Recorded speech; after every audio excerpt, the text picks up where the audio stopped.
Creating a large modern extension in a suburban street is usually easier if it's at the back of the house.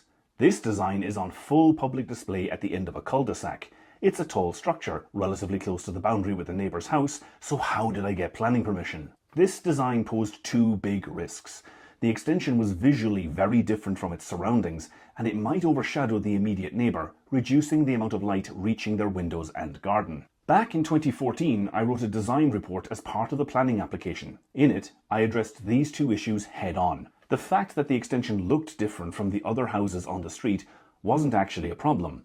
I pointed out that no two houses in this neighbourhood are the same. They're all individual designs. There is no uniformity. In a way, this extension design is perfectly in keeping with the neighbours, precisely because it is different from those neighbours, and the planning officer accepted this argument. To deal with the overshadowing, I actually had to address two things: the neighbours' right to light, which is a view of the sky, and their separate right to sunlight.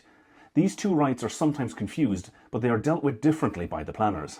I was able to quote planning guidance in my design report, pointing out that windows on sidewalls or gables will not normally be protected, as they are not set back sufficiently from the boundary to be good neighbours themselves. In other words, the neighbours' side windows were so close to the boundary that they didn't qualify for a right to light. That said, I still applied the geometric test set out in the planning guidance to prove our extension would not deprive their windows of a view of the sky. The planners ask that any proposed structure must stay below a 25-degree line that starts in the middle of the neighbour's window.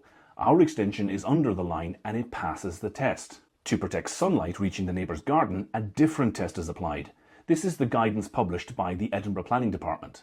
Depending on where the boundary is, a 45-degree line starts at a different height above ground. In our case, the 45-degree line starts 2.8 metres above the ground and our extension stays just below that line. These were the main issues, but we also had to specify opaque glazing on the new dormer above the stairs to preserve privacy, and a crucial point in the design is that the new extension is not taller than the existing house. Despite the fact that several neighbours lodged objections, the planners approved the extension because I was able to argue the extension complied with the published guidance, didn't affect neighbours' privacy, and the striking design didn't have to copy the adjacent architecture. It is a high-quality contemporary addition both to the existing house and also to the street.